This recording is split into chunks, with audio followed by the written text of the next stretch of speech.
पहली खबर में हमने बात की थी लोकसभा वाइज तमाम सीटों को लेकर। आज हम चौधरी सिवाल साहब से बात करेंगे विधानसभा वाइज। आखिर विधानसभा में क्या हालात हैं, आखिर किस पार्टी में कितना दम है, आखिर तमाम जो पार्टी है उनकी हरियाणा में स्थिति क्या है। सिवाल साहब आपका स्वागत है। किस तरह से दिखते हैं पूरा सिनेरियो, क्योंकि अब चुनाव का कहीं ना कहीं आगाज हो चुका है, चुनाव की घोषणा कर दी गई है। 2 करोड़ 1 लाख मतदाता तमाम जो 90 जो विधानसभा सीटों में प्रत्याशियों के भाग्य का फैसला करेंगे। कहीं ना कहीं लोकतंत्र का एक बेहद खूबसूरत माहौल होता है। हम लोगों से भी अपील करते हैं कि तमाम लोग वोट करें। आप किस तरह से देखते हैं पूरे सिनेरियो को? इसको अमित भाई बहुत बहुत शुक्रिया पहले तो आपका। देखो, हरियाणा की चुनाव की बात मैं अगर करूं तो हमारी आपकी इस पे कई बार बात हुई है जी। और मैं देख रहा हूं कि हरियाणा में इस बार की जो चुनाव होगा वो नेक टू नेक फाइट होगी, कांग्रेस और बीजेपी। क्योंकि इनेलो बसपा गठबंधन भी है जो आ रहा है, तो 20 से 25 सीट ऐसी होंगी जहां पर त्रिकोणीय मुकाबला होगा और कुछ बाकी उम्मीदवार हो जाएंगे, चाहे वो कांग्रेस से ज्यादा होंगे, तो वो 20-25 सीट पर त्रिकोणीय मुकाबला होगा, नेक टू नेक फाइट होगी। और मुझे लगता है कि किसी को बहुमत नहीं मिलेगा। मैं बार बार ये कह रहा हूँ। हाँ, लगातार आप ये बात करते हैं कि किसी को बहुमत नहीं मिले, तो आधार क्या है, लोग जानना भी चाहते हैं। मैं बताऊंगा आधार। तो आप इसको एक बात देखें, सबसे पहले आप लोकसभा चुनाव को एनालिसिस कर लें। लोकसभा चुनाव में पूरी मीडिया एक बात कह रही है कि कांग्रेस को 40 सीट पे लीड मिली, कांग्रेस को 40 सीट पे लीड मिली, और कांग्रेस भी उसको लेकर और कॉन्फिडेंस है। उस लोकसभा चुनाव में आपका और कांग्रेस का अलायंस था, गठबंधन, इंडिया गठबंधन के साथ था। अब नहीं है, आपका अलायंस अब नहीं है। अब आप अलग लड़ रही है और कांग्रेस अलग लड़ रही है। उसमें कांग्रेस का 42 सीट पे लीड थी और आपकी 4 पे। आप ये भी मान लो वो 4 पे जो लीड थी वो कांग्रेस की थी, नो डाउट। 40 सीट वो बता भी रहे हैं, 40 सीट पे लीड थी, नहीं तो 4 मान लेते हैं, तो आपकी लीड थी वो कांग्रेस का ही वोट बैंक उसको मिला था कुरुक्षेत्र जी। लेकिन आपको एक बात देखनी होगी कि आपका कुछ तो वोट बैंक है। अब मैं आपको बता देता हूं कि जो लीड जो थी 40 सीट में, उसमें 14 सीट ऐसी थी जहां पे कांग्रेस की नॉमिनल से लीड थी। अगर आप साथ में नहीं होते तो वहां कांग्रेस नहीं बीजेपी जीतती। मतलब बहुत कम मार्जिन था, बहुत कम मार्जिन था। बता दूं आपको, अम्बाड़ा सिटी की एक सीट थी जहां पे 4000 का मार्जिन था, और अम्बाड़ा सिटी में शहर में वहां जो है ना उसका आपका वोट बैंक ठीक है, मतलब कहीं बेहतर स्थिति में बेहतर है। तो 4000 वोट तो उनकी थी। आप बोलोगे अगर वो नहीं होते तो कांग्रेस की हार होती। ठीक है। अब आप बताऊं, पिहोवा की सीट है 800 वोट का मार्जिन, उसके बाद में गोहाना की सीट है 1300 वोट का मार्जिन, नलवा की सीट है 2000 का मार्जिन, बवानी खेड़ा की सीट है 200 वोट का मार्जिन, कोसड़ी की सीट है 2 वोट का मार्जिन, सबसे कम मार्जिन होडल की सीट है 500 वोट का मार्जिन, गुहला की सीट है 8000 का मार्जिन, आदमपुर की सीट है 6000 का मार्जिन, लोहारू में 8000 का, दादरी में 5000 का, पिरसड़ा में 7000 का। तो ये है, यानी कि इसमें चलो आप ये 5-7 हजार की छोड़ो, आप ये देखो ना 6 सीट तो ऐसी, एक में 1300, एक में 800, एक में कुल 2 वोट, एक में 500, एक में 200, एक में 2000। काफी कम मार्जिन वाली सीट तो 8 ही कम कर लो आप, तो 40 में से 8 कम तो 38 पे होगी। और अगर मान लो वो नहीं होती तो हार होती ना कांग्रेस की और बीजेपी की बढ़त हो जाती, तो 44 से 8 में बढ़ती तो वो 52 में चली जाती। तो उस लोकसभा चुनाव में भी अगर आप देखोगे तो बीजेपी की लीड ज्यादा है। और एक बात और, बीजेपी की जहां लीड कम रही है, अगर वो अलग होती तो बीजेपी की लीड बढ़ती। दूसरी बात, अब आप ये कह सकते हो कि भाई बीजेपी का भी हलोपा के साथ गठबंधन था, मैं वो क्लियर कर दूं। सिरसा जो गोपाल कांडा की पार्टी है, मेरे भाई हलोपा का जो प्रभाव है वो केवल 3 सीट पे है, पूरी हरियाणा में कुमाऊं नहीं है। लेकिन ऐसी कई, जैसा आप भी कह रहे हैं कि कई सीट तो ऐसी भी होंगी ना जिसपे बीजेपी का भी मार्जिन कम रहा होगा, तो वो भी तो उसको भी नुकसान है ना। मैं यही तो कह रहा हूँ, बीजेपी की लीड वहां बढ़ती अगर आप गठबंधन में नहीं होता। तो बीजेपी का मान लो कहीं 2000 का रहा, आप अगर उसके साथ नहीं होती कांग्रेस की तो वो 2 से 3000 का हो जाता। बीजेपी की लीड बढ़ती और कांग्रेस की कम होती। शिवाल साहब, एक और लगातार बात सामने आ रही कि जैसे लोकसभा चुनाव में जिस तरह से 5-5 सीट दोनों को मिली, कांग्रेस को 5 मिली, तो कांग्रेस जो कार्यकर्ता बेहद उत्साहित है, कहीं ना कहीं जीत का तमाम दावा कर रहे हैं, कहीं ना कहीं तमाम कैंडिडेट हैं वो भी कर रहे हैं। आप पूरे सीन को बीजेपी को कहां देखते हैं, कांग्रेस को कहां देखते हैं? देखो, मैं उसी को आ रहा हूँ। अब मैं कह रहा हूँ सिरसा में था उसका हलोपा का प्रभाव जी, तो सिरसा में 2-3 सीट पे उसका प्रभाव 2 ही भी है जी, रानिया में और सिरसा में, और कहीं उसका कोई असर नहीं है जी। और सारी सिरसा में आप एक देखो वहां तो टोटली कांग्रेस की लीड है, 9 की 9 सीट पे कांग्रेस की लीड आई है। जी वहां कोई बीजेपी की लीड नहीं आई है, तो यानी कि वो सिरसा में तो खत्म ही हो गया उसका प्रभाव। जी जी जी अब बात करते हैं सीट वाइज। अब एक बात और मैं कहूंगा कि पिछली बार कांग्रेस की 31 सीट आई थी हाँ, कांग्रेस की 31 बिल्कुल और 10 जेजेपी की आई थी। जी ये मान लो जेजेपी का वोट कांग्रेस को ट्रांसफर हो रहा है, जी तो 10 मान लो अगर पिछली बार जेजेपी नहीं होती तो कांग्रेस की बढ़ जाती 10, तो 31 रहता 41। जी और जेजेपी का एक दो सीट मान लो, ऐसा आप कह सकते हो कि उसका कुछ वोट बैंक रहा, कांग्रेस 2000 से हार गई, तो 41 में 2-3 सीट और लगा लो, तो वही 43 वाले से बता रहा हूँ। अब मैं सीट वाइज बताऊँ आपको, मैंने इसमें 3 कैटेगरी बनाई है। जी 3 कैटेगरी मैंने बनाई है। पहली कैटेगरी तो वो है, दोनों की बताऊंगा आपको, जी जहां पे 99% वो पार्टी जीतेगी। मतलब आधार क्या है? हाँ, बताऊंगा। कई बार हम देखते हैं कि आप दावा करते तो बड़ा। हाँ मैं बताऊंगा तो, हाँ, मैं एक बार कैटेगरी बता दूं। जी पहली कैटेगरी थी कांग्रेस बीजेपी की, जो सीट बताऊंगा मैं, वो 99% वाली है, यानी कि वो कन्फर्म सी सीट है। हाँ, मतलब कहीं काफी हद तक। दूसरी जो कैटेगरी बताऊंगा वो 90% वो पार्टी जीतेगी, और तीसरी जो कैटेगरी बताऊंगा वो 70% की जीतेगी। देखिए, शिवाज चौथी साहब जो एक बड़ा बताऊंगा- दावा कर रहे हैं कि आखिर कौन सी पार्टी कितना कंफर्म रूप से जीत सकती है, क्योंकि तमाम कयास हैं। मतदाताओं के मन में क्या है इसका खुलासा 1 अक्टूबर को होगा, लेकिन क्योंकि आंकड़े काफी हद तक कुछ बयां करते हैं, उन्हीं आंकड़ों के आधार पर शिवाज साहब हम बात रखेंगे आखिर किस पार्टी में कितना दम है। ये आंकड़े पूरी तरह से शिवाज साहब की ओर से लेकर आए गए हैं, फिर किस तरह से वो देखते हैं वो बताने जा रहे हैं। पहले कांग्रेस से शुरू करते हैं। कांग्रेस की 13 सीट है पहली कैटेगरी, जो मुझे लगता है कि 99% कांग्रेस जीतेगी 13 सीट पर। 13 सीट पर। जी अब मैं बताता हूं आपको, एक बार मैं सारी बता देता हूं। जी पहली सीट है नारायणगढ़, जी पहली सीट नारायणगढ़, सढौरा, जी खरखोदा, जी बड़ौदा, जी रतिया, उचाना कला, जी गढ़ी सांपला किलोई। मतलब दुष्यंत को अभी हरा रहे हो आप। हाँ, आप बीच में एक बार इंटरप्ट ना करें मुझे, जी। फिर लंबा हो जाएगा काम। गढ़ी सांपला किलोई, कलानौर, बादड़ी, झज्जर, बेरी, नूह और फिरोजपुर झिरखा, ये 13 सीटें जो पहली कैटेगरी में कांग्रेस की नहीं, आती मैं हैं। 2 सीट में मैं पहले चर्चा कर लूं। आपने एक तो सीधे सीधे तौर पे जो बीजेपी के जो मैनिफेस्टो कमेटी के जो नहीं, चेयरमैन चर्चा फिर आप मुझे बता नहीं दो, फिर ठीक है, इसमें पूरा ठीक। डिस्कस बाद में करेंगे। ठीक। और ये यानी कि जो आपके व्यूअर्स हैं वो जान जाएंगे सीट कौन सी। ठीक है जी। फिर बता दूं उनको 13 में, पर बीच मत बोलना। ठीक। पहली सीट नारायणगढ़, दूसरी सढौरा, तीसरी खरखोदा, चौथी बड़ौदा, पांचवी रतिया, छठी उचाना कला, सातवीं गढ़ी सांपला किलोई, आठवीं कलानौर, नौवीं बादड़ी, 10वीं झज्जर, 11वीं बेरी, 12वीं नूह और 13वीं फिरोजपुर झिरखा। ठीक है। ये 90% वाली सीट है जो कांग्रेस को जाएंगी। ठीक। अब दूसरी कैटेगरी की बात करता हूं, जो 90% की कैटेगरी में है, यानी 90% वहां जीत कांग्रेस की ही होगी। जी उनमें सीट है मुलाना, जी मुलाना, गोहाना, कालावली, जी डबवाड़ी, बाढ़ड़ा, महम, रोहतक, बहादुरगढ़, पुन्हाना, उकलाना, गुहला और टोहाना। गुहला मतलब गुहला चिक्का और टोहाना, ये दूसरी कैटेगरी की है। कितनी सीट थी दूसरी कैटेगरी में? दूसरी कैटेगरी में होगी 13 से ये आ गया आंकड़ा 25 पे, यानी 12 सीट होगी। 12 सीट। 12 सीट होगी, मैंने उसको सीरियल वाइज रोक रखा है। जी अब ये तीसरी कैटेगरी बता दूं, जहां 70% चांस कांग्रेस का जीतने का है।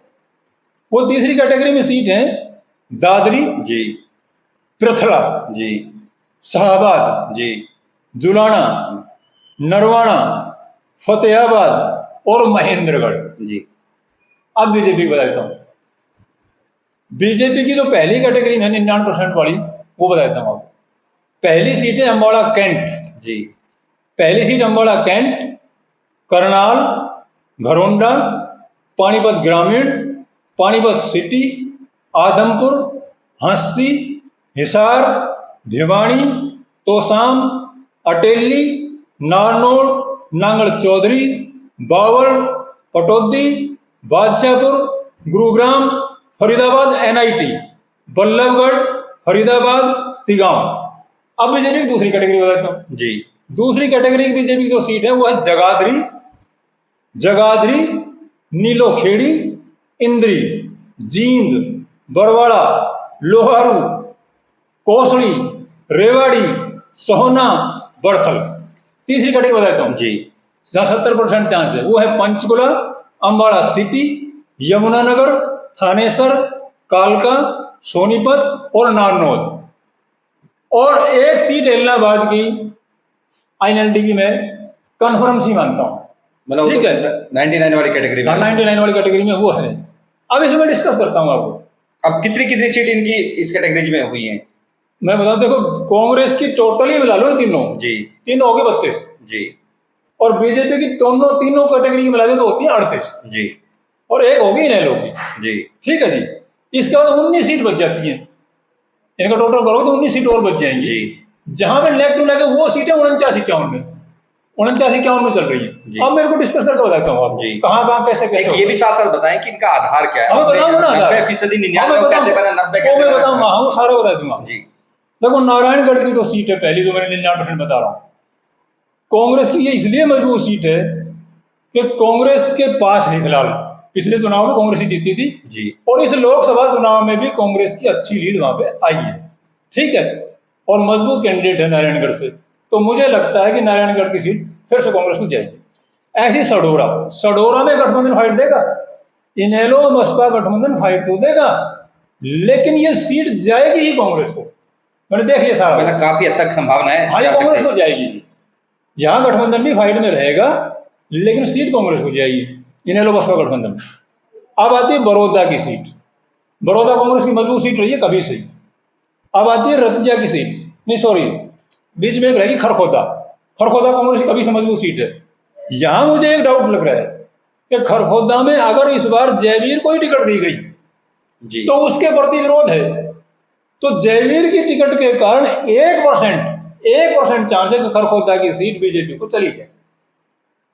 अदरवाइज अगर जयवीर के अलावा कांग्रेस का कोई और कैंडिडेट हुआ तो ये 100% सीट कांग्रेस को जाएगी। और मतलब जयवीर का भी चांस है पूरा, लेकिन 1% चांस है कि जयवीर के कारण ये सीट बीजेपी को चली जी जाएगी। जी अगली सीट है बड़ौदा, ये भी कांग्रेस की कन्फर्म सीट है, लगभग उनके पास रही है, और ये सीट कांग्रेस के पास है अभी भी। अगली सीट है रतिया, ये बीजेपी के पास है। लेकिन मैं आपने बहुत बार वीडियो पे देखो, मैंने ये कहा शुरू से, रतिया की सीट इस बार कन्फर्म कांग्रेस को जाएगी, कन्फर्म। वजह ये लक्ष्मण पर वहां चुनाव लड़े थे, एंटी इनकम्बेंसी है, और वो नॉमिनल से मार्जिन से जीते थे, और बहुत बड़ी लीड लोकसभा सबसे कम जीतने वालों में शामिल है वो, और बहुत बड़ी लीड रतिया में जो है ना वो कांग्रेस की आई लोकसभा में मेरे भाई, तो उसको कितना वोट बैंक कम होगा। ठीक है, फिर वो इतने मजबूत कैंडिडेट नहीं है जी जी रतिया। ये एक बीजेपी की सीट कांग्रेस को जा रही है कन्फर्म रूप से। जी। अगली सीट है उचाना कला, देखो यहाँ पे ये भी confirm. Dushyant Chautala deputy CM विधायक है, वहां पे डिप्टी सीएम रहे। मैं बहुत बार आपको कह चुका हूँ, जेजेपी की कोई कहानी इस चुनाव में नहीं है। आधार क्या है? जेजेपी की 0 सीटें एक भी नहीं आई। उनके सबसे बड़े नेता है दुष्यंत चौटाला, उनके लीडर भाग गए, छोड़ के भाग गए हैं ना, भाग रहे, लेकिन उनके बड़े नेता तो दुष्यंत चौटाला ने पूरा डेरा उचाना में डाल रखा है। एक उम्मीदवार, एक अपने वर्कर को मना रहे हैं। देखो कितनी हद तक मुझे ये लगता है कि जमानत बचा जाए तो बड़ी बात होती है। बहुत बड़ी बात है कि दुष्यंत चौटाला शायद ही जमानत बचाए, ये कहना है चौधरी श्रीवास्तव आपका। जमानत बचा जाए तो बड़ी बात होगी। दिक्कत एक और आ रही है कांग्रेस को, वहां टिकट मिलेगी ब्रजेंद्र को, और ब्रजेंद्र का भी विरोध है। ब्रजेंद्र वहां से एमपी रहा है बीजेपी में, और अब कांग्रेस में अगर टिकट उसको मिलेगी, कौन अगर वो चाहना है कि टिकट उस ब्रजेंद्र के अलावा किसी और को कांग्रेस दे दे तो कांग्रेस की बम्पर जीत होगी। जीतेगा ब्रजेंद्र भी, लेकिन ब्रजेंद्र की वजह से कांग्रेस वहां कोई गड़बड़ हो जाएगी। विरोध दुष्यंत का भी है, विजेंद्र का भी है, लेकिन फिर भी कांग्रेस वहां पे मजबूत है, कांग्रेस जीतेगी उचाना कला। ठीक है, गढ़ी सांपला किलो में कोई दिक्कत नहीं, भूपेंद्र हुड्डा की सीट है। कलानो कोई चांस नहीं और किसी का। बादली में कोई चांस नहीं। झज्जर में कितना बुकल। बादली पे चर्चा कर लेते हैं। बादली वो सीट है जिसमें जो ओपी धनखड़ है, मेरे भाई बीजेपी के बड़े नेता हैं। पिछली बार हालांकि चुनाव हार गए थे, अब मैनिफेस्टो कमेटी के चेयरमैन भी बनाए गए हैं, तो एक रथ यात्रा निकालने का भी ऐलान कर दिया। वो चाहे कुछ कर ले, अगर कांग्रेस में बगावत बादली से नहीं हुई तो सीट कांग्रेस को जाएगी। आंकड़ा क्या है? आंकड़ा किस आधार पर? क्योंकि बड़े नेता है ओपी धनखड़ साहब, उनके खिलाफ एंटी इनकम्बेंसी है, वो काम करेगा। लोकसभा में बड़ी लीड आई है, कांग्रेस की मजबूत सीट है, कोई चांस नहीं है बीजेपी का, मतलब नो चांस। दोबारा सीट, हाँ वो उसी को जाएगी, और मतलब कोई चांस नहीं है बीजेपी के लिए। बगावत होगी बादली में, मैं बता रहा हूँ कई सीटों में बगावत होगी। बादली में बगावत है, बेरी में बगावत होगी, और बगावत वाली वीडियो अलग से बात करेंगे। यानी कि बगावत अगर नहीं हुई, मैं बताइए जो सीट मैंने बताई है ये बगावत के बिना है, बीजेपी या उसमें बगावत नहीं हाँ, अभी हुई। काफी समीकरण बदलने हैं। हाँ। कभी तो फिर झज्जर हो गई, फिर बेरी हो गई, फिर नूह है, फिरोजपुर झिरखा है, ये मेवात की सीट कन्फर्म है।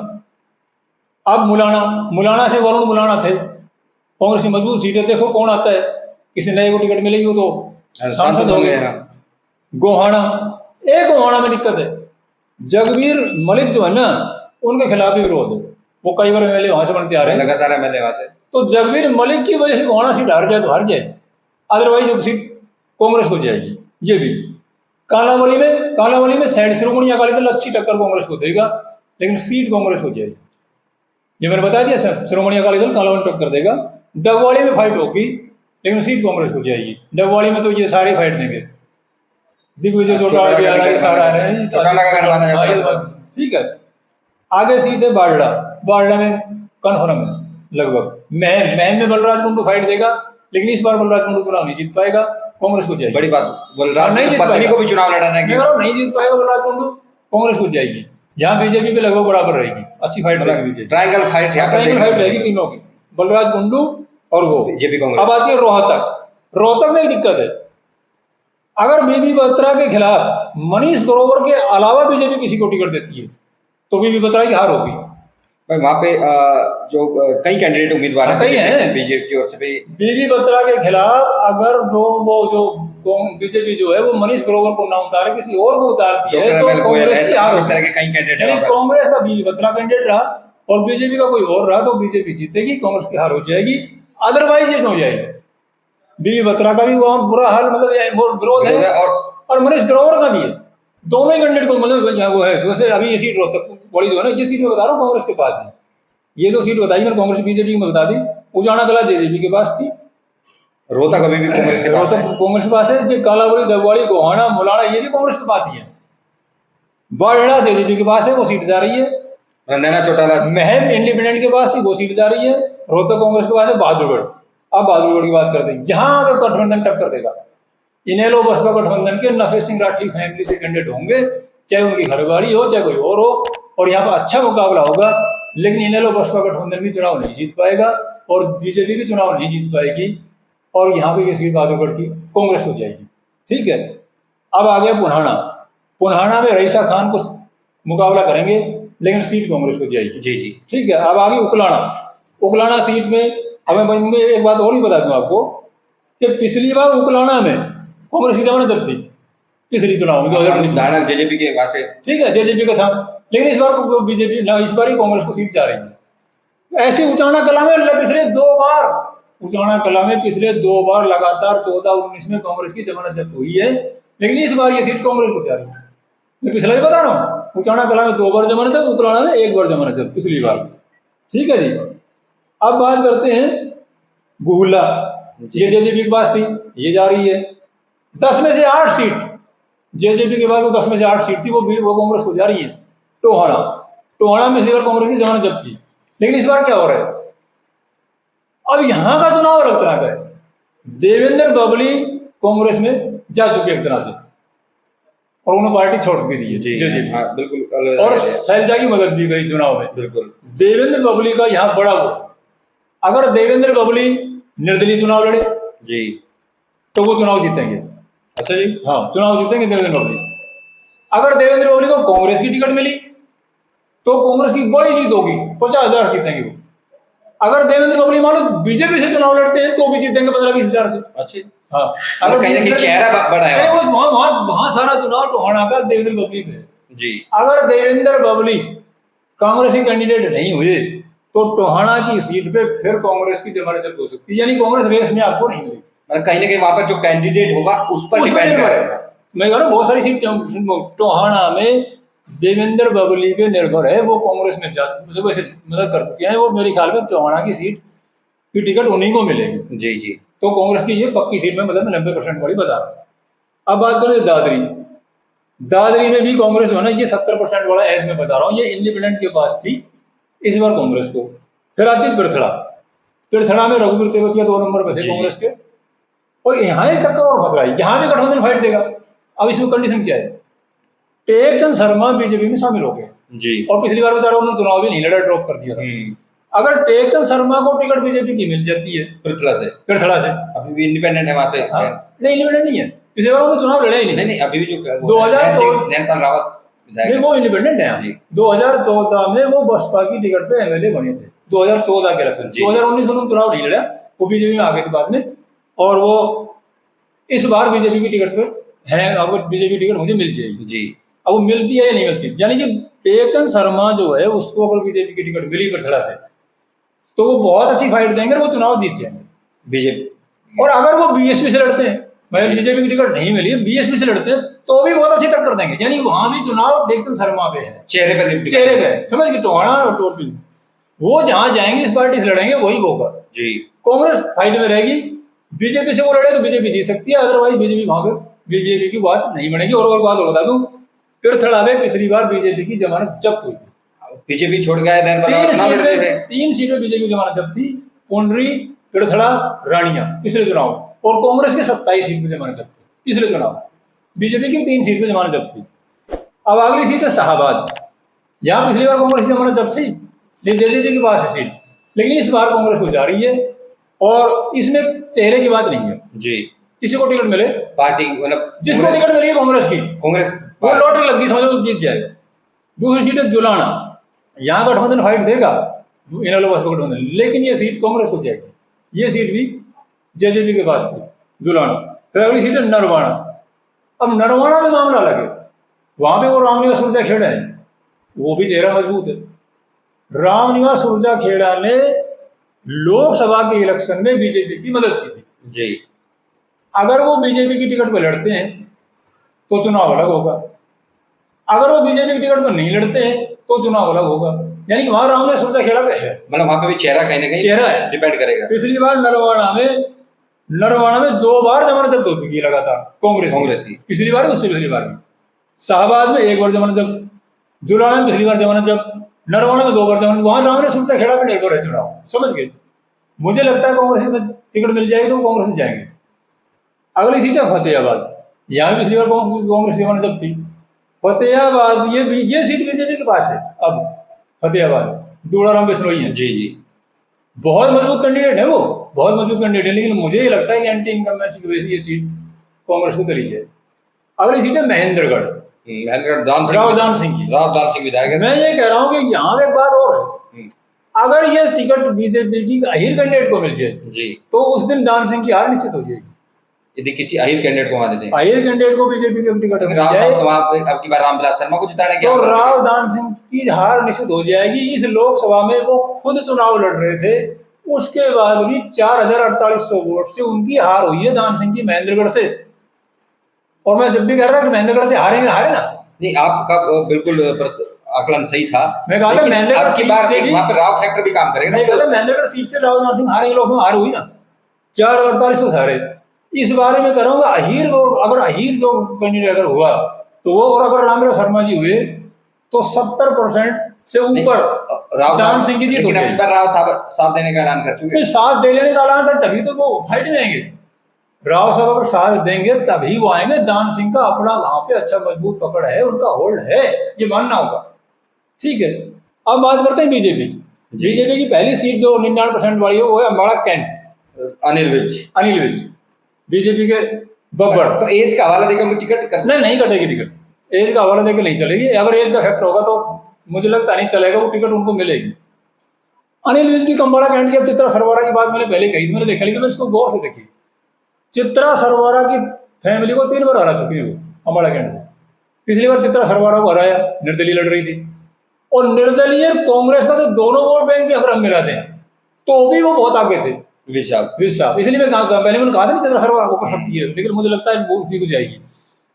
चौधरी निर्मल को कांग्रेस की टिकट में 2 बार हरा चुके हुए, 2014 में हराया, 2009 में हराया निर्मल सिंह को। इसकी चित्रा सरवारा के जो फादर है चौधरी निर्मल सिंह, उनको हरा चुके। इसलिए कम्बाड़ा कैंट में कोई गुंजाइश नहीं है, मजबूत स्थिति में। हाँ, कोई गुंजाइश कांग्रेस के लिए नहीं है। अगली सीट है करनाल, ये कन्फर्म सीट है।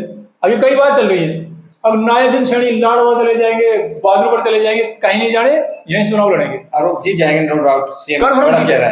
कहीं नहीं जाने, क्योंकि भाई एक बात हो रहा है, अगर सीएम का अगर आप विधानसभा क्षेत्र बदली करते हो तो आम जनता में गलत मैसेज जाता है कहीं ना कि कहीं विरोध सीएम अपनी सीट पे सेफ नहीं है, यही मतलब दूसरी सीट पे जा रहा है, समझ गए? वो नहीं जाएंगे, करनाल से चुनाव लड़ेंगे, करनाल कन्फर्म सीट है। जी अगली सीट है घरोंडा, ये हरविंदर कल्याणी कन्फर्म सीट है, जी उन्हीं को टिकट मिलेगी, वही जीतेंगे। अगली सीट है पानीपत ग्रामीण, कन्फर्म सीट है महिपाल ढंडा की। अगली सीट है पानीपत सिटी, कन्फर्म सीट है। Azampur Kuldeep Bishnoi family, confirm seat है, आज तक तो हरे नहीं है, नहीं नहीं बिल्कुल वो वहाँ पे इस बार हार जाए पता नहीं। अगली सीट है हांसी, कन्फर्म सीट है। अगली सीट है हिसार, कन्फर्म सीट है। यहाँ टिकट बदली हो सकती है बीजेपी की, यहाँ पे सावित्री जिंदल को टिकट मिल सकती है। कमल गुप्ता भी वहाँ से कमल गुप्ता है, लेकिन टिकट बदली अगर सावित्री जिंदल की बात अगर आई तो नवीन जिंदल पार्टी आ चुकी है, एमपी बन चुके हैं, तो कमल गुप्ता नहीं टिक पाएंगे, सावित्री जिंदल को टिकट मिल जाएगी, जीत जाएंगे उसको। हाँ जीतेंगे। हिसार से कोई बीजेपी का लड़े चुनाव जीतेगा, जी ये कह रहा हूँ, कन्फर्म सीट है, यहाँ टिकट पे कोई हो नहीं। अगली सीट है भिवानी। अब मैं एक बात और बताऊँ, अम्बाड़ा कैंट की बता रहा था मैं, पिछली बार कांग्रेस की जमानत जब, पानीपत ग्रामीण में कांग्रेस की लगातार 2 बार जमानत जब, हांसी में कांग्रेस की पिछली बार जमानत जब, भिवानी आ गई, भिवानी में 2 बार लगातार जमानत जब, पिछली बार भी 14 में भी। भिवानी से घनश्याम सर्राफ, यहाँ पे घनश्याम सर्राफ की टिकट बदली हो सकती है, बुजुर्ग आदमी, लेकिन कांग्रेस के पास कोई, बीजेपी के पास कोई विकल्प नहीं है, और वो मजबूत नेता है, लगातार 3 बार जीत चुके हैं, लगातार 3 बार। भिवानी होगी। अगली सीट है तोशाम, किरण चौधरी की, कोई चौधरी चुनाव वहाँ से डेफिनेट उनकी जीत होगी, कांग्रेस की बात नहीं बनेगी। अटेली, अटेली में गठबंधन फाइट देगा, बसपा कैंडिडेट अतरलाल जी ठीक फाइट देंगे। हाँ पिछली बार फाइट 2 नंबर पे थे, लेकिन सीट बीजेपी को जाएगी, पार नहीं पड़ेगी गठबंधन की, सीट बीजेपी को जाएगी, कांग्रेस की पार भी यहाँ नहीं पड़ेगी। आरती राव की भी बात चल रही है, वहाँ से चुनाव हाँ आरती राव, ये कोई भी हो बीजेपी जीतेगी। सीताराम की टिकट कटना लगभग तय है, मेरा ये मानना है। अगली सीट है नारनौल, ये बीजेपी को है। नारनौल में तो 25,000 वोट तो सैनियों के हैं, सीएम की एक रैली होगी, सारे सैनिक साथ। अगली सीट है नांगल चौधरी, नांगल चौधरी में भी 2 बार कांग्रेस की लगातार जमानत जब्त हो चुकी है, 2 बार जमानत जब्त, पिछले भी 14 में भी, और वहां पे वो डॉक्टर अभय यादव निश्चित तौर पर जीत रहे हैं। बावड़ में 2014 में कांग्रेस की जमानत जब्त थी, 8% वोट आए थे। पिछली बार कांग्रेस 32,000 से हारी, पिछली बार 32,000 के मार्जिन से हारी है, पिछले उससे 14 में जमानत जब्त थी, 8% वोट मिले थे, 8.9% वोट।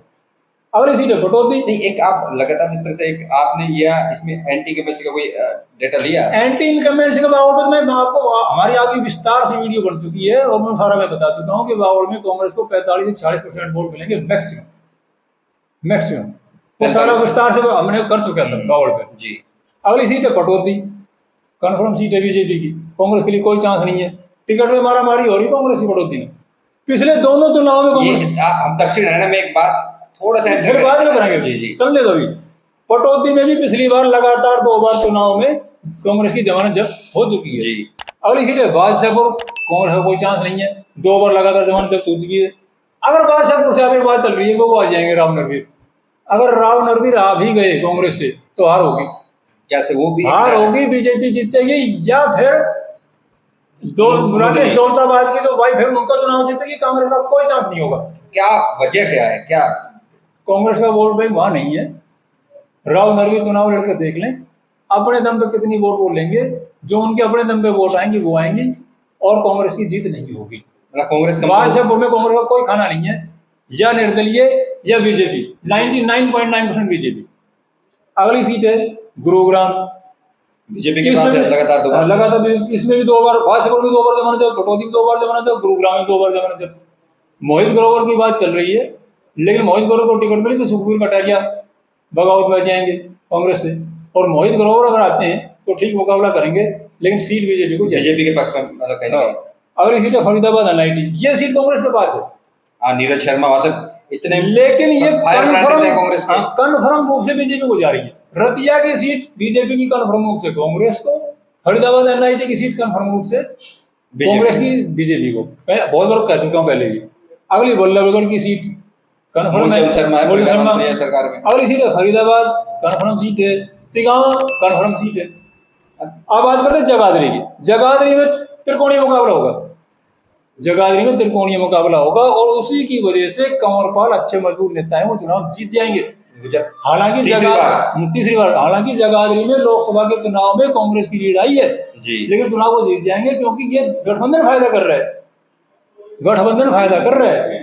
बसपा का कैंडिडेट होगा, बहुत मजबूती से लड़ेगा, जगाधरी में 2 बार वो ना अच्छी मजबूती से लड़ेगा, वो निकल जाएगी सीट। जी जी। अगली सीट है नीलोखेड़ी। नीलोखेड़ी में एक बार जमानत जब्त हो चुकी है, कांग्रेस की जमानत जब्त थी पिछली बार। जी जी। अगली सीट है इंद्री, कांग्रेस की जमानत जब्त थी। अगली सीट है जींद, कांग्रेस की 2 बार जमानत जब्त। अगली सीट है बरवाड़ा, ये जेजेपी के पास थी, कांग्रेस की जमानत जब्त। अगली सीट है लोहारू। अरे बात चल रही लोहारू की, अगर लोहारू में ये वो लोहारू में कन्फर्म उसे जीतेंगे वो जेपी दलाल, और पहली बार ये होगा कि वो मिथक टूट जाएगा। कहते ना वो भाई एक बात चल रही है कि जो वित्त मंत्री बना है वो चुनाव हार गया। हाँ, ये कप्तान साहब वित्त मंत्री बने 2014 में चुनाव हार गए, कैप्टन अभिमन्यु वित्त मंत्री बने वो चुनाव हार गए। इस बार ये मिथक तोड़ देंगे, जेपी दलाल चुनाव जीत रहे वित्त मंत्री होते हुए। अगली सीट है कौशड़ी, इस वाला वीडियो बना चुके हैं, बड़ा मतलब नहीं इसमें वीडियो बना चुके हैं, बीजेपी का एज है 90% बीजेपी की जीत होगी। अगली सीट है रेवाड़ी, बीजेपी का एज है, इसमें पहली बात हो चुकी है। ये लोकल सीट है यार, इनको रहने दें। ये चिरंजीव फाइट में नो डाउट, फाइट में तो वो डिप्टी सीएम आ रहा, मतलब कहीं नहीं भाई ऐसा है कि फाइट में तो सब जगह कांग्रेस में है, इसमें कोई शक नहीं है। मैं ये नहीं कह रहा मुकाबला नहीं है, मुकाबला तो बहुत कंटेस्टेड होगा, नेक टू नेक फाइट होने वाली है हरियाणा में, इसमें कोई दो राय नहीं है। लेकिन एज बीजेपी, मैं एज की बात कर रहा हूं, लेकिन वो 3-4 खड़े हो जाते फिर वो सारी बात मैं बता चुका, वो पूरा हो चुका। 3-4 अगर होते तो फिर चिरंजीव राव की जीत पक्की, उसमें कोई दो राय नहीं है। लेकिन जो होगा तब ना, अब आगे है सोना जी, यहाँ गठबंधन फाइट देगा, इन्हें लो बसपा गठबंधन, बसपा कैंडिडेट होगा अच्छी फाइट देगा, लेकिन ये कन्फर्म रूप से जो है ना बीजेपी को जाएगी, कांग्रेस का कोई चांस नहीं है। कांग्रेस की लगातार 2 बार जमानत जब्त पिछले चुनाव में, और यहाँ पे ये जाएगी, टिकट बदली करना पड़ेगा बीजेपी को। संजय सिंह की टिकट काटनी होगी, लेकिन वो मजबूत आदमी, उसकी टिकट कटेगी नहीं, और उसको बाद में बात करेंगे टिकट पर। अगली सीट है बड़खल, सीमा तिरखा जी, मंत्री है हरियाणा सरकार, इसकी सीट बदली जाएगी। इस सीट पे टिकट नहीं कट रही, सीट बदली होगी, यहाँ इसकी एंटी के मैसेज आता है। अगली सीट है पंचकुला, ज्ञानचंद गुप्ता उम्र दराज आदमी है, उम्र की वजह से फैक्ट्री में टिकट बदली हो जाए तो बात लगे। बड़खल में एक चर्चा करें, बड़खल में बीजेपी एज पे है, क्या स्थिति? नहीं, मैं कहता हूँ 90% बीजेपी का एज है, यानी कि 90% वाली कैटेगरी में है ये सीट। अब तीसरा कैटेगरी की बात करते हैं, 70% पड़ेगी, उसमें है पहली सीट पंचकुला। पंचकुला में ज्ञानचंद गुप्ता की एज की वजह से टिकट कट जाए, मुझे लगता नहीं कटेगी, और ये सीट भी 70% बीजेपी का एज है। अगली सीट है अम्बाड़ा सिटी, ये कैंडिडेट पे निर्भर करेगी। अम्बाड़ा सिटी में अगर चौधरी निर्मल सिंह को कांग्रेस का टिकट मिला, चौधरी निर्मल सिंह को अगर अम्बाड़ा सिटी में कांग्रेस की टिकट पे अगर वो आए, तो मुकाबला बिल्कुल नेक टू नेक होगा, और हो सकता है कि कोई भी पार्टी जीत जाए। अगर चौधरी निर्मल सिंह को टिकट नहीं मिली तो अम्बाड़ा सिटी इधर बीजेपी की कन्फर्म सीट होगी जी, और अम्बाड़ा सिटी से अगर पंचकुला में टिकट बदली हुई, ज्ञानचंद गुप्ता जी को नहीं मिली, तो असीम गोयल को यहाँ से शिफ्ट करके पंचकुला में टिकट दी जाएगी, और अम्बाड़ा सिटी को नया चेहरा लड़ेगा बीजेपी का।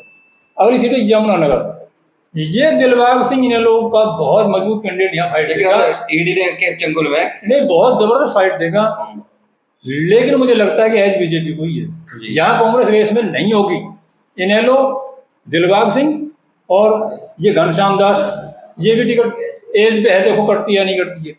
अगली सीट है थानेसर, सुभाष सुधा, उनके प्रति एंटी इनकम्बेंसी है और उनकी टिकट कट सकती है, लेकिन उनकी मजबूत पकड़ है, इसलिए बीजेपी उनकी टिकट नहीं कटेगी। पंजाबी चेहरा है, फिर हाँ नहीं कटेगी। नगर परिषद में भी तगड़ा उनका होल्ड है, तो इसलिए टिकट नहीं कटेगी। अगली सीट है कालका, ये कांग्रेस के पास है और इसमें बीजेपी का मुझे लग रहा है होल्ड है। अगली सीट है सोनीपत जी, ये भी कांग्रेस के पास है, लेकिन इसमें जो है ना इस बार पूरा एज बीजेपी को है। अब पिछली बार बीजेपी से हार हुई थी, बीजेपी कविता जैन की हार हो गई थी। अगली सीट है नारनौल, ये बड़ा रोचक मुकाबला है, यहाँ उमेद लोहान इनेलो से, बीजेपी से कैप्टन अभिमन्यु, और कांग्रेस से देखो कौन। अभिमन्यु का क्या? अभिमन्यु मजबूत है, तभी तो मैं कह रहा हूँ 70% बीजेपी को जा रही है जी। अभिमन्यु मजबूत है, 70% चांस उनकी जीत के हैं। कांग्रेस कैंडिडेट कौन होगा वो देखना है। कांग्रेस में कई समीकरण अभी बदले, लेकिन आज की परिस्थिति के हिसाब से ये डाटा ये है। उमेद लोहान जो है ना वो अच्छी फाइट देंगे और हो सके उमेद लोहान भी जीत जाए, लेकिन त्रिकोणीय मुकाबले में कैप्टन अभिमन्यु अब एज पे है। ठीक है, अगली सीट है इलाहाबाद। इलाहाबाद में बीजेपी और अभय चौटाला का मुकाबला होगा। कांग्रेस कोई खास वो नहीं कर पाएगी, लेकिन मुझे लगता है कि सीट फिर से इलाहाबाद से अभय चौटाला जीत जाए। अब ये तो बता दूं मैं कि इनेलो बसपा का गठबंधन जो कहाँ फाइट दे रहा है। पहली सीट इलाहाबाद, दूसरी यमुनानगर, ये इनेलो की सबसे मजबूत सीट है। तो फिर बहादुरगढ़, हथीन, नारनौल, जुलाना, कलायत, लाडवा, जी 8 सीट में इनेलो फाइट दे रही है। यानी ये टिकट अभी शेयरिंग हुई नहीं, मैं बता रहा हूँ यहाँ इनेलो लड़ेगी। फिर है बसपा। बसपा पहला नंबर हसन और पिरथड़ा। टेक्सन शर्मा को टिकट मिलती है तो पिरथड़ा, नहीं तो नहीं। तो पहली हसन, दूसरी बसपा, दूसरी पिरथड़ा, फिर जगाधरी, अटेली, सोहना, सडौरा, यहाँ ये फाइट देगी। जी जी अब सैल्ड कालावली में फाइट देगी। HLP हड़ोपा गोपालकांडा की सिरसा और रानिया में फाइट में रहेगी। वैसे ही बीजेपी के साथ गठबंधन हो गया। जी जी इंडिपेंडेंट जो फाइट में रहेंगे, महम से 2 दिख रहे हैं मुझे अभी तो, महम में बलराज कुंडू और पुराना में रईसा खान। जी लेकिन ये दोनों चुनाव नहीं जीत पाएंगे इस बार। पुराना से वो पिछली बार भी हार हो गई थी। जी अब बचती 19 सीट। ये वो सीट है जो 49-51 पे टिकी हुई है, यानी इनमें किसी की भी जीत हार हो सकती है। मतलब कहने के निर्णायक रहेगी सरकार किसके बनेगी, ये वो फैक्टर यहाँ से आएगा। अब बताता हूँ, सबसे पहली सीट है इस 49-51 वाले फेर में हथीन की सीट। जी जहाँ लोकसभा चुनाव में कांग्रेस की बड़ी लीड आई है और कांग्रेस मजबूत दिख रही थी, लेकिन इसमें दिक्कत क्या आ रही है कि यहाँ से INLD के जो कैंडिडेट है वो है तैयब हुसैन भीम सिक्का, इन्हें लोग, और बहुत मजबूत कैंडिडेट है। और कांग्रेस की टिकट मुझे लगता है मोहम्मद इसराइल को मिलेगी, और अगर मोहम्मद इसराइल को नहीं मिली तो वो निर्दलीय लड़ेंगे।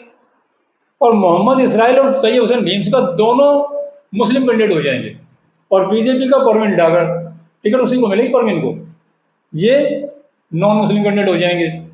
और मुझे लगता है इस चक्कर में ये सीट बीजेपी को चली जाएगी। जी मतलब 49-51 में है, कांटे का मुकाबला है। मैंने बता दिया कि इस वजह से जा सकती है। अगर मोहम्मद इसराइल ने चुनाव नहीं लड़ा, कांग्रेस का कैंडिडेट आया और वो शांत रहे, तो ये सीट कांग्रेस को जाएगी। जी अगली सीट है होडल, जहाँ भी नेक टू नेक है, उदयभान को है, वो प्रदेश अध्यक्ष आप इसको उसमें बड़ा चेहरा, लेकिन नेक टू नेक फाइट में है। मान लो 49-51, अरे दोनों अध्यक्ष नेक टू नेक में है यार, मतलब अध्यक्ष, हाँ दोनों, मोहनलाल गड़ोली भी बीजेपी का भी, ये भी उदयभान भी। मतलब अध्यक्ष हराएंगे तो बचेगी कैसे पार्टी, अब दोनों पार्टी के अध्यक्ष हराने का। इनको होटल से एक बेनिफिट मिल सकता है, वो बड़ा चेहरा है यार, अध्यक्ष बना रखा है, उसको फर्क पड़ता है, मतलब वो कोई शाख की बात है, नाक की बात है। नहीं, समीकरण क्या है कि उदयभान वहाँ पे हार आपको मतलब कहने के फाइट में दिख रहे हैं। नहीं, फाइट का ये समीकरण है, पिछली बार बीजेपी को मिली सीट जी, और इस बार भी बीजेपी, साउथ हरियाणा में बीजेपी मजबूत है मेरे भाई। और इस इलाके अभी राव एक बड़ा फैक्टर है, अभी उनका को डिसीजन बड़ा माहौल चल रहा है कि वो क्या डिसीजन लेंगे। राव का फैक्टर वहां नहीं है, फरीदाबाद नहीं है फैक्टर। राव का फैक्टर इधर है, वहां नहीं है जी, वो उनका हल्के में कभी रहा नहीं, और वहां राव का कोई फैक्टर नहीं है जी। और एक बात और रखो, उस इलाके के जाट अकेले ऐसे जाट हैं जो कि बीजेपी प्रभावित है, जो प्रो बीजेपी, जो पूरा हरियाणा का जाट हरियाणा के साथ खड़ा है। उस इलाके का जाट, फरीदाबाद इलाके का जो जाट है, पलवल का, यहाँ वहां का जाट प्रो बीजेपी है, बाकी सारे हरियाणा का एंटी बीजेपी है। ऐसे ही मैं बता रहा हूँ SC की बात, SC अम्बाड़ा साइड का तो वो जो इलाका है जहाँ पर उस बिरादरी का उठता है, वो एंटी कांग्रेस है, और पूरा SC जो है ना वो प्रो बीजेपी है। अब बात करते, बता दिया होटल की, नेक टू नेक फाइट है, कोई जीत सकता है। अब बात करते हैं पलवल की। पलवल में करण दलाल के खिलाफ भी बहुत, मतलब करण दलाल के प्रति भी बहुत कड़ा मुकाबला बीजेपी का है जी, और 49-51 में है। और मैं ये कह रहा हूँ, मुझे बीजेपी का एज लग रहा है, होडल में कांग्रेस का एज है, लिटिल बिट एज है यहाँ, होडल में कांग्रेस का एज है, पलवल में बीजेपी का एज है। रादौर जी, रादौर की सीट कांग्रेस के पास है, लेकिन मेरे भाई इस बार क्या है कि बीजेपी में श्याम सिंह राणा वापस आ गए। पहले श्याम सिंह राणा इनेलो में चले गए, अब श्याम सिंह राणा वापस आ गए। मुझे लगता है टिकट उनको मिलेगी, बड़े नेता है वो। और एक चक्कर और फंस रहा है कि श्याम सिंह राणा भी उसमें आ गए हैं। अगर कैलाशो सैनी, प्रोफेसर कैलाश सैनी जो थी वो कांग्रेस में चली गई, अगर कैलाशो सैनी को कांग्रेस की टिकट मिलती है, श्याम सिंह राणा को बीजेपी की टिकट मिलती है, तो मुकाबला होगा। और अगर श्याम सिंह राणा को टिकट मिलती है बीजेपी की, और उनका जो सीटिंग MLA है BL सैनी, उसी को दी, तो निश्चित रूप से बीजेपी जीतेगी। मतलब कहने चेहरा वहां बदलना, चेहरा फिर बीजेपी जीत जाएगी। अगली सीट है लाडवा, इसमें इनेलो अच्छी मुकाबला करेगा। शेर सिंह बड़सामी आ गए हैं, वो चुनाव लड़ेंगे इनेलो से जी और त्रिकोणीय मुकाबला होगा। और मुझे लगता है कि बीजेपी का एज बीजेपी को है थोड़ा सा जी जी लाडवा बता दिया, शेर सिंह बड़सामी चुनाव में आ रहे हैं इनेलो से और बीजेपी कांग्रेस, जी तो वो बड़े नेता है, उनका एक वोट बैंक अपना है, आप निकाल नहीं सकते। अगली सीट है पिहोवा, ये निश्चित रूप से बीजेपी की टिकट यहाँ से कटेगी संदीप सिंह की, और तमाम तरह के आरोप भी उनके ऊपर है। हाँ पिहोवा से टिकट बीजेपी की कटेगी। और इसमें यहाँ कांग्रेस के पास भी कोई बड़ा चेहरा नहीं है, तो इसलिए नेक टू नेक मुकाबला होने वाला है। ये होगी पिहोवा की नेक टू नेक फाइट होगी, ना कांग्रेस के पास कोई बड़ा चेहरा है ना बीजेपी के पास कोई चेहरा, ढूंढ रही है बीजेपी को उसको लाए। और इसी तरह कलायत, कलायत में कांग्रेस का है, पिहोवे में मैं ये कहूंगा कांग्रेस का है, लेकिन कलायत में क्या है कि रामपाल माजरा इनेलो से लड़ेंगे जी। बड़े नेता है रामपाल माजरा, इनेलो से लड़ेंगे, उनका अपना एक वोट बैंक है, ठीक है। और यहाँ एक और चक्कर चल रहा है, यहाँ से अनुराग ढांडा लड़ने जा रहे हैं आपसे, वो भी जाट कैंडिडेट है, बड़े नेता है, आप आम आदमी पार्टी के बड़े नेता है, बड़ा चेहरा है, उपाध्यक्ष है शायद अनुराग ढांडा। आम आदमी पार्टी के इनेलो से रामपाल माजरा, जेजेपी से भी जाट कैंडिडेट हैं, मैं उनको नाम मेरे ध्यान में मुझे हो गया, वो वही आ रहे हैं। मुझे यहाँ लगता है कि अगर कलायत से बीजेपी ने नॉन जाट को टिकट दे दी तो कलायत सीट जीत जाएगी, अदरवाइज जहां से टिकट कटेगी बीजेपी की, कमरे झंडा की टिकट कटनी है। कमरे झंडा को टिकट दी तो बीजेपी की निश्चित हार है, एंटी इनकमेंट से जबरदस्त, ठीक है। ये एक रास्ता है नॉन जाट। अगली सीट है कैथल, जी जी, कैथल में आसान मुकाबला नहीं है रणदीप सुरजेवाला के लिए, लीला राम गुर्जर बहुत अच्छी फाइट देंगे, उन्हीं को टिकट रहेगी, उनके अलावा कोई विकल्प ही नहीं है जी। लीला राम गुर्जर को टिकट अगर बीजेपी ने नहीं दी तो निश्चित तौर पर बीजेपी की हार होगी, और अगर वो रहे तो बहुत कड़ा मुकाबला होगा। रणदीप सिंह सुरजेवाला ने डेरा डाल रखे है। अब कांग्रेस के बड़े नेता है। हाँ, आगे असंध की, असंध में त्रिकोणीय मुकाबला होगा। बसपा की ऐसी सीट है ये कि पिछले दोनों चुनाव में बसपा यहाँ पे रनर रही है, 2 नंबर पे रही है और अब भी रहेगी, यानी कि त्रिकोणीय मुकाबला में जाएगा। कौन जीते कौन हारे कुछ नहीं कर सकते आप असंध में। असंध का एक मामला और भी है, यहाँ पे बड़े बड़े जो 3 4 5 चेहरे लड़ेंगे, 4 5, और 4 5 चेहरे, कोई 20,000 मतलब कोई 20%, कोई 22%, उसमें पता नहीं कौन, मतलब दिग्गज नेता आएंगे तीनों चारों। जी जी। अगली सीट है इसराना जी, Israna neck to neck fight है, ठीक है, बीजेपी कांग्रेस की। अगली सीट है समाल खां जी, यहाँ भी आप नेक टू नेक की फाइट मान लो। अगली सीट है समाल खां से वो बड़े छोकर ना, वो धर्म से छोकर है शायद, वो अभी तो उसमें है ईडी मामले में, लेकिन उनका होल्ड है वहां जी। अगली सीट है गन्नौर, गन्नौर के अंदर निर्मल रानी की टिकट कटनी है, वो याद होगा ना लोकसभा में ऑडियो वायरल हुआ था उनके हस्बैंड का, निर्मल रानी की टिकट कटेगी, कुलदीप शर्मा कांग्रेस से होंगे, यहाँ भी अच्छी फाइट होगी, नेक टू नेक मुकाबला। एज किसका यहाँ पे? एज की बात मैं करूं तो बीजेपी को है, लिटिल बिट एज बीजेपी को है गन्नौर में। कांटे का मुकाबला है। राई में अगर मोहनलाल बड़ोली आए, प्रदेश अभी बात करता हूँ, अगर मोहनलाल बड़ोली आए तो वो अध्यक्ष का फायदा को मिल जाएगा। अब कौम की बात है, कई तरह की बातें होती है चुनाव में, भाई अध्यक्ष है यार इसको तो बोले, नहीं तो बहुत कड़ा मुकाबला है, किसी की हार जीत हो सकती है। फंसे हुए हैं बड़ोली साहब। पहले मैंने कहा था आपको याद होगा, लोकसभा में बात ये सेम आई थी। नहीं, लोकसभा में फंसे हुए बताया था मैंने, इस विधानसभा के पहले आपको दो वीडियो में बताया था। मुकाबला है, अगर बड़ोली के अलावा कोई और कैंडिडेट आया तो बीजेपी की हार होगी। मोहनलाल बड़ोली है, लेकिन वो भी फंसे हुए हैं। हाँ, वो फंसे हुए हैं, मजबूती बड़ोली है। अगली सीट है सफीदों, यहाँ कांग्रेस मजबूत है, बहुत मजबूत नहीं है, लेकिन कांग्रेस मतलब बीजेपी की है, उसमें लिटिल बिट कांग्रेस के बाद सफीदों की सीट है इस इलाके में। अगली सीट है रानिया। अब रानिया को देखो, रानिया में क्या है कि रानिया में पिछली बार कांग्रेस की जमानत जब्त थी जी, और कांग्रेस का बड़ा चेहरा रणजीत सिंह चौटाला था, आपको पता है, वो आ गए बीजेपी में, तो फिर कांग्रेस की जमानत जब्त होनी थी जी। और रानिया चर्चा है कि वो दोबारा कांग्रेस में शामिल हो रहे हैं। नहीं होंगे तो वो देखा जाएगा, मतलब ये आज की स्थिति, आज की बात है, आगे पता नहीं क्या होगा, वो तो समीकरण काफी बदलने हैं, क्या होगा बगावत में कौन कहाँ है वो तो बात लगे। रानिया की सीट में बीजेपी का एचएलपी का गठबंधन हो गया है, लेकिन एक बात मेरी समझ में नहीं आई, गोविंद कांडा का बेटा जो है ना उसे वहां से प्यार कर रहे हैं, यहाँ पे कांग्रेस फाइट में नहीं होगी।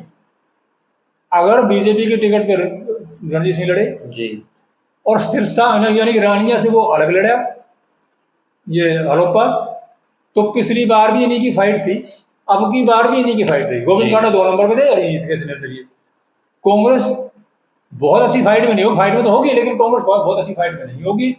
और अगर ये दोनों एक हो गए तो कांग्रेस फाइट में तो होगी, लेकिन यहाँ से ये सीट फिर इस गठबंधन को जाएगी, यानी कि रणजीत चौटाला जो है वो 100% चुनाव जीत जाएंगे। अगर गोविंद कांडा का बेटा हटा लिया तो अकेले कैंडिडेट रहे, इनका अगर अलायंस में चुनाव लड़ा गया तो बीजेपी जीतेगी। अगली सीट है सिरसा। पिछले दोनों चुनाव में कांग्रेस की जमानत जब्त। विधानसभा चुनाव की बात कर रहा हूँ, गोपाल कांडा जी वहां से बताया गया, यहाँ भी गठबंधन हो गया। अब गठबंधन यहाँ एक चक्कर फंस रहा है। अगर वीरभान मेहता जो कुमारी शैलजा के खेमे से हैं वो, उनको टिकट अगर कांग्रेस देती है तो सिरसा में वो फाइट में होंगे और जीत के प्रबल दावेदार हो सकते हैं। अगर उनको टिकट नहीं मिला तो पिछले दोनों चुनावों में जैसे कांग्रेस जमानत जब्त हुई थी ऐसी जमानत जब्त होगी अगर किसी और को टिकट मिला तो। मतलब चेहरा पे वहां पे चेहरा पे है, यानी वीरभान मेहता पे। और कांडा की अगर वीरभान मेहता को टिकट मिला तो गोकुल सेठिया 3 नंबर पे बीजेपी के, क्योंकि वो पंजाबी वोट ले जाएंगे सारे। जी वीरभान मेहता पंजाबी वोट ले जाएंगे, पंजाबी वोटों में बहुत दबदबा है। और अगर उनको टिकट नहीं मिला, वो बोल रहे हैं पिछली बार बहुत कम मार्जिन से चुनाव हारे, कम मार्जिन से हारे, वो वीरभान मेहता से डर रहे हैं, वो बोल रहे हैं अब कांग्रेस राजकुमार फलाना फलाना टिकट क्यों ना दे दे, उनका दावा है ये, वो डर रहे हैं उससे, वीरभान मेहता से। उनको पता है वीरभान मेहता आ गया तो बेड़ा गर्क हो जाएगा। वो इनेलो के समर्थन से थे मेरे भाई पिछली बार जब सेकंड पोजीशन पे थे।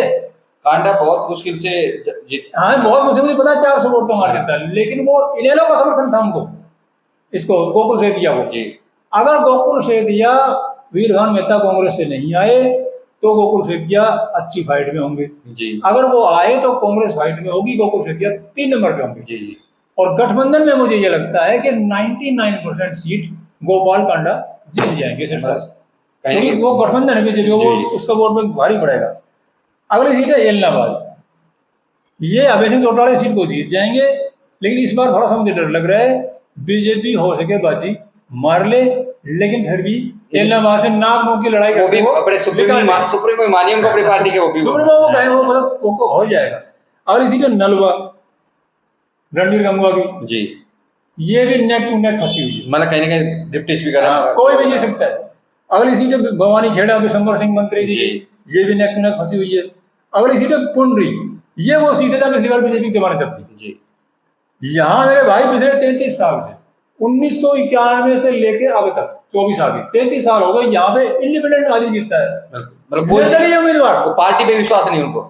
33 साल से निर्दलीय उम्मीदवार जीतता आया है, और इस बार भी मुझे लगता है सीट निर्दलीय को जाएगी। 5-6 जो है एक्स एमएलए लड़ेंगे चुनाव, नहीं पता कौन जीत जाए, इसी में कह रहा हूँ फंसी हुई है अभी। अब मैं आपको एक बात बता रहा हूँ जो बार बार मैं कह रहा हूँ, अगर मान लो 32 सीट मैंने कांग्रेस की बताई, वो 32 की 32 सीट कांग्रेस जीत गई।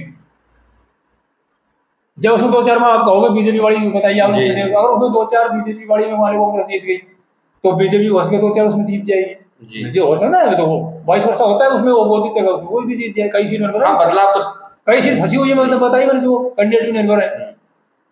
अगर ये 32 कांग्रेस को जीती मान लो, और ये सीट है 19-20 सीट ये है जो नेक टू नेक फंसी हुई है, आप ये मान लो इन 20 में से 11 सीट कांग्रेस जीत गई जी, 11, जबकि रानिया, सिरसा और एलनाबाद में कांग्रेस बहुत कमजोर है, लेकिन फिर भी हम मान लें 11 सीट कांग्रेस जीत गई। अब मैं बताया सारा कितना कड़ा मुकाबला है, तो कांग्रेस सीट कितनी हुई? 32 और 11 43, 43 हुई ना।